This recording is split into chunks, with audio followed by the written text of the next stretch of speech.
Jahnavi missing కేసులో కీలక పరిణామం చోటు చేసుకుంది. ఇప్పుడు రెండోసారి మిస్ అయిన పెంపుడు కుక్కను నిన్న అర్ధరాత్రి పట్టుకుంది డాగ్ క్యాచర్ బృందం. జాహ్నవితో పాటే అడవిలోకి వెళ్లిన ఈ కుక్క తిరిగొచ్చి వెంటనే పారిపోయింది. మళ్లీ ఆ కుక్క పిల్ల నిన్న అర్ధరాత్రి ఇంటికి తిరిగొచ్చింది. జాహ్నవి ఆచూకీ కోసం కుక్క ఎక్కడెక్కడ తిరిగిందని పోలీసులు ఆరా తీస్తున్నారు. కుక్క ద్వారా కీలక ఆధారాలు లభించే అవకాశం ఉండడంతో చిన్నారి పేరెంట్స్ దానిపైనే ఆస్తులన్నీ పెట్టుకున్నారు. చిన్నారి కోసం పోలీసుల సర్చ్ ఆపరేషన్ ఇంకా కొనసాగుతుంది. సిహెచ్ ఆగ్రహంతో ఉద్రిక్తత నెలకొనడంతో కుటుంబ సభ్యులు ఆందోళనలో ఉన్నారు.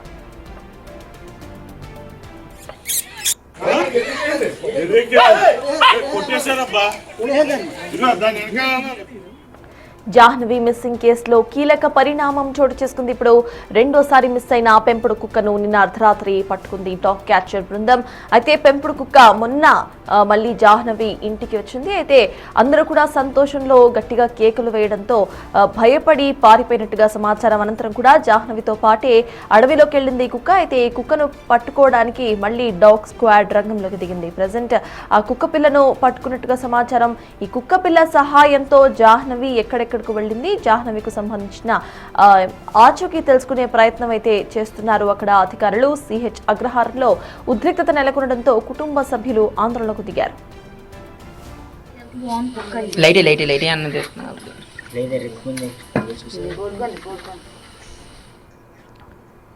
ఇదే అంశంపై పూర్తి డీటెయిల్స్ మా ప్రతినిధి శివశంకర్ అందిస్తారు. శివశంకర్, చెప్పండి. ప్రజెంట్ చూస్తున్నాము మొన్న ఈ కుక్క పిల్ల తిరిగి వచ్చింది, మళ్ళీ కూడా పారిపోయిన వైనం మనం చూసాము. రీసెంట్ గా మళ్ళీ తీసుకొచ్చినట్టుగా సమాచారం. సో ఎలా నెక్స్ట్ ఈ కేసులో ముందుకు సాగబోతున్నారో అప్డేట్స్ ఏంటి శివశంకర్? సత్తా చూసుకున్నట్లయితే 3 రోజుల తర్వాత తిరిగి వచ్చిన కుక్క పిల్ల ఒక్కసారిగా కుటుంబ సభ్యులందరూ కూడా కేకలు వేయడంతో మళ్ళీ తిరిగి పారిపోయింది. అయితే రాత్రి తిరిగి మళ్ళీ ఈ తోట దగ్గరికి వచ్చే క్రమంలోనే దాన్ని తీసుకొచ్చారు. అయితే ఇప్పటికే రెస్క్యూ టీం అంతా కూడా ఇక్కడికి చేరుకున్న పరిస్థితి కనిపిస్తుంది. ఒకసారి మనం చూసినట్లయితే డాగ్ని క్యాచ్ చేసేందుకు ఇట్లాంటి పెద్ద పెద్ద నెట్స్ తీసుకుని వచ్చారు. పూర్తి స్థాయిలో చూసుకోవచ్చు. ఇప్పటికే పోలీసు బృందాలు కూడా అందరూ కూడా పెద్ద ఎత్తున ఇక్కడ చేరుకుంటున్నారు. అయితే ఆపరేషన్ ఎలా చేయాలనే దాని మీద ప్లానింగ్ చేస్తున్న పరిస్థితి కనిపిస్తుంది. అయితే ఇప్పటికే డాగ్ ఎలాంటి సిచ్యువేషన్ ఉందనేది కూడా అబ్జర్వ్ చేస్తున్న పరిస్థితి కనిపిస్తుంది. అయితే ఇక్కడికే నేరుగా అది రాత్రి ఇక్కడికే పరిగెత్తుకుంటూ కూడా రాత్రి నేరుగా ఇక్కడికి వచ్చింది. అయితే కుక్క చాలా అగ్రెసివ్గా ఉండడంతో పూర్తిగా అయితే దానికి సంబంధించి ఫ్యామిలీ మెంబర్స్ తప్ప ఎవరు ఉండొద్దంటూ కూడా ఇప్పటికే అధికారులు చెప్తున్న పరిస్థితి కనిపిస్తుంది. అయితే మనం ఒకసారి చూడొచ్చు, విజువల్స్లో కూడా పూర్తిగా డాగ్కి సంబంధించిన వీడియోస్ అన్నీ కూడా చూడొచ్చు.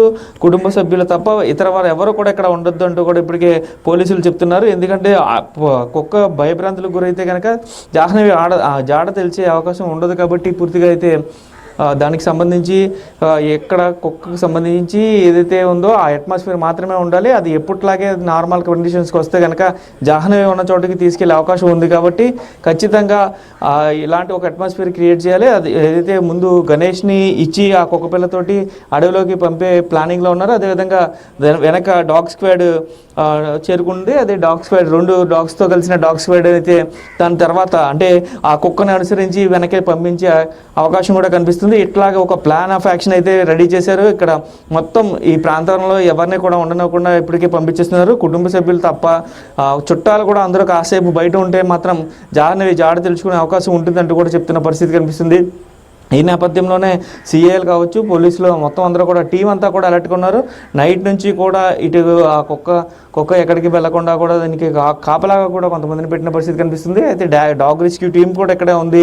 పూర్తి స్థాయిలో చూసుకున్నట్లయితే ఆ డాగ్ అగ్రెసివ్ అవ్వకుండా గణేష్ తోటి ఫుడ్ పెట్టిస్తున్నారు. అంటే ఎవరైతే జాహ్నవి తండ్రి ఉన్నాడో తండ్రితోటి తల్లితో మాత్రమే ఫుడ్ పెట్టించి దాన్ని కొంచెం ప్యాంపర్ చేస్తున్న పరిస్థితి. అది నార్మల్ కండిషన్కి వస్తే కనుక జాహ్నవి ఎక్కడ ఉంది, ఆ జాహ్నవిని జాహ్నవి దగ్గరికి తీసుకువెళ్ళి ఆచూకీ చూపించే అవకాశం ఉంది. ఎందుకంటే ఖచ్చితంగా పాపతో పాటే ఆ కుక్క కూడా వెళ్ళిపోయింది కాబట్టి అది తిరిగి మళ్ళీ ఆ పాప ఉన్న ప్రదేశానికి వెళ్ళే అవకాశం ఉంది అనే కోణంలో కూడా పోలీసులు అయితే పూర్తి స్థాయిలో ఎంక్వైరీ చేస్తున్న పరిస్థితి కనిపిస్తుంది. ఆ అంచనాల ప్రకారం ఖచ్చితంగా జాహ్నవి ఎక్కడ ఉందనేది ఈ కుక్కకు మాత్రమే తెలుసు. కాబట్టి ఆ కుక్క పిల్లతో మాత్రమే కుక్క పిల్ల జాహ్నవి వెంటే వెళ్ళింది. కాబట్టి జాహ్నవికి ఉన్న ప్లేస్కి కుక్క పిల్ల తీసుకెళ్లే అవకాశం ఉంది అనే పూర్తిగా అయితే ఇదే ఈ కేసులో మెయిన్ లీడ్ అవుతుందంటూ కూడా ఇప్పటికే పోలీసులు చంపుతున్న పరిస్థితి కనిపిస్తుంది. డాగ్ స్క్వాడ్తో పాటు ఇప్పటికే పోలీసులు ఉన్నతాధికారులు సీఏలుగా వీరందరూ కూడా ఇక్కడ చేరుకుంటున్నారు.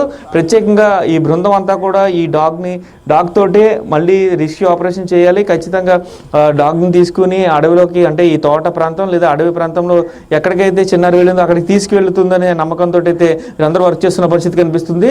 అయితే ఇక్కడ మొత్తం ఈ అట్మాస్ఫియర్ అంతా కూడా చూడొచ్చు, పూర్తిగా ఖాళీ చేయించేసిన పరిస్థితి. ఎవరిని కూడా చుట్టాలను కానీ గ్రామస్తులు కానీ ఎవరిని కూడా రావద్దని కూడా ఇప్పటికే పోలీసులు చెప్పిన పరిస్థితుల నేపథ్యంలో పూర్తిగా అయితే ఇక్కడ చూడొచ్చు. ఒకసారి మనం ఆ డాగ్ని మళ్ళీ ఆ బుట్టలో పెట్టారు, ఆ బోన్లో పెట్టారు. ఆ బోన్లో నుంచి అక్కడే ఓన్లీ ప్యాంపర్ చేస్తున్న పరిస్థితి కనిపిస్తుంది. పూర్తి స్థాయిలో అయితే చిన్నారి ఆచూకీ కోసం అయితే ఈ డాగ్ని మళ్ళీ దారి చూపిస్తుందని అయితే పోలీసులు ఖచ్చితంగా దీన్ని నమ్ముతున్నారు. ఈ డాగ్ ఎక్కడికి వెళ్తుందో అక్కడికి డాగ్ స్క్వాడ్ ద్వారా వెళ్ళి ఆ ప్రాంతం అంతా కూడా తనిఖీ చేస్తే కనుక ఖచ్చితంగా చిన్నారి ఆచూకీ లభించే అవకాశం ఉందని అయితే ప్రస్తుతానికి అయితే ప్లాన్ ఆఫ్ యాక్షన్ అయితే రెడీ చేస్తున్న పరిస్థితి కనిపిస్తుంది. సత్తాస్, థ్యాంక్ యూ శివశంకర్.